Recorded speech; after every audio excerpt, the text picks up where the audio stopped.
Today we're painting some infiltrators to help us win some games. Roll the music.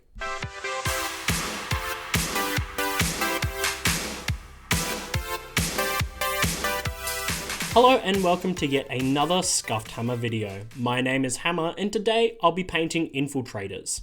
Now the people I play against like to use a lot of deep strike, so their 12-inch deep strike denial will come in very handy. I built these models a few months back and I used the Phobos Strike team from Kill Team. And because of that, I had a little bit of fun about what kind of characters each one of them are. But enough waffling, let's get into painting the models. As you can see, these guys are already primed and have their first layer of paint on. Some of them are pretty generic, but others, like the Sergeant here, is dual-wielding knives. This guy has a comms array, as you can see, and he'll give me 1 CP back on a good roll. And the last one has a Helix Gauntlet, which will allow me to have a feel no pain of 6. Immediately after showing off these guys, I dropped my phone onto the model and its arms just popped off. So just a quick fix with some super glue and it's good to go. I'm starting by touching up the green I did through airbrushing, because taking a closer look I can see it's not quite up to scratch. This will just help brighten things up and make it a little bit more flashy. And then I'm going to go through with a bit of black contrast paint, starting by giving the Sergeant the black ebony skin that the Salamanders are known for, and then going through and picking out the little bits of the undercover armor, also known as the black carapace. And because this is a Phobos unit, there's quite a lot of this to pick out.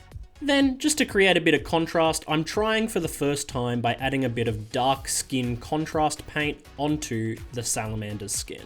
After getting all the basics up to snuff, it's time to start picking out the details, starting with leather. There was actually quite a lot of pieces on these models that were leather. Every time I looked, I would see more pieces I needed to pick out, and it was getting a bit frustrating, to be honest. But I got there in the end, and this is the kind of thing you can expect with a more detailed modeled kit, especially from the Kill Team range. Moving on to the final big block before going on to all the smaller details is Corvus Black, which is a more bluey black, which I prefer to the straight matte black that you normally get.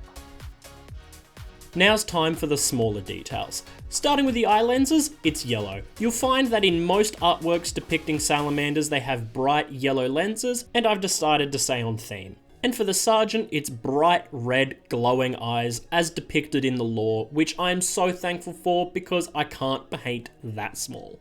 And of course, you can't forget the purity seals.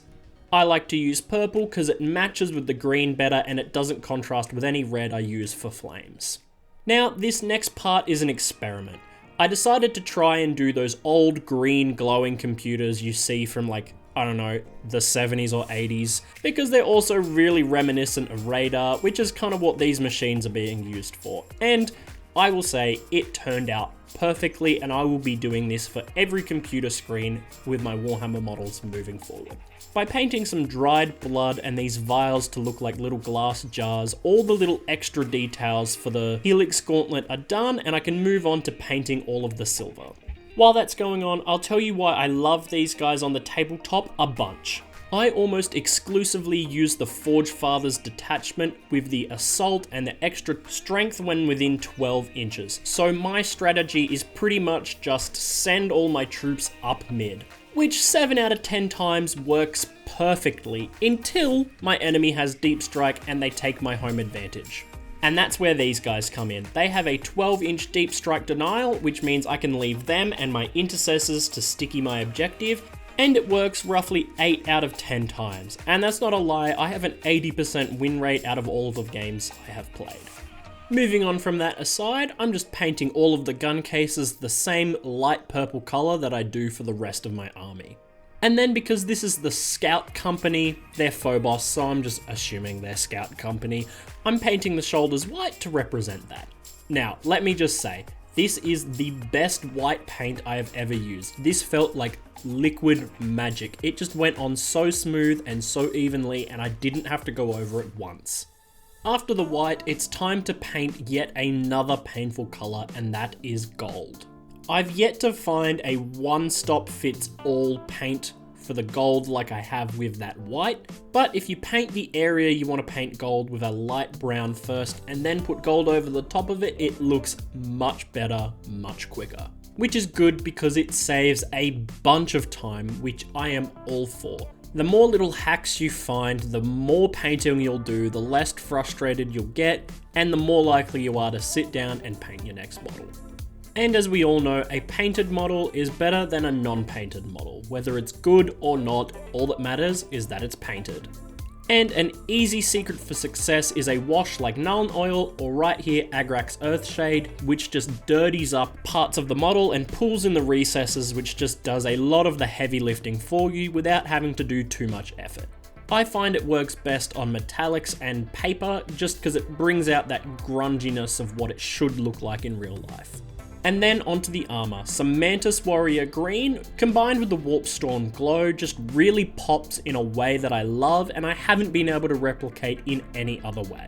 And to really push it further, I've been thinking about doing some edge highlights after this stage. If you think that's something I should give a go, drop it down in the comments and tell me what color you think I should use. Now onto the bases. My salamanders have a very simple basing scheme of some red and yellow which mixes in the center to make orange with some crackle paint above it.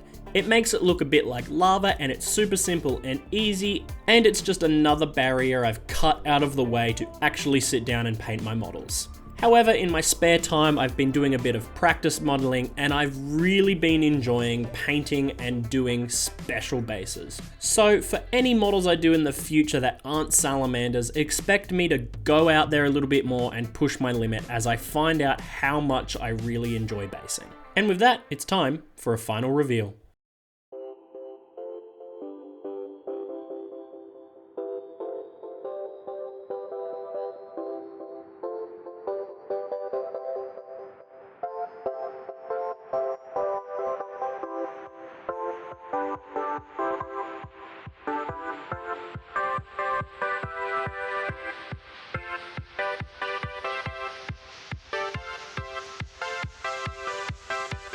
And that just about wraps us up for today's video.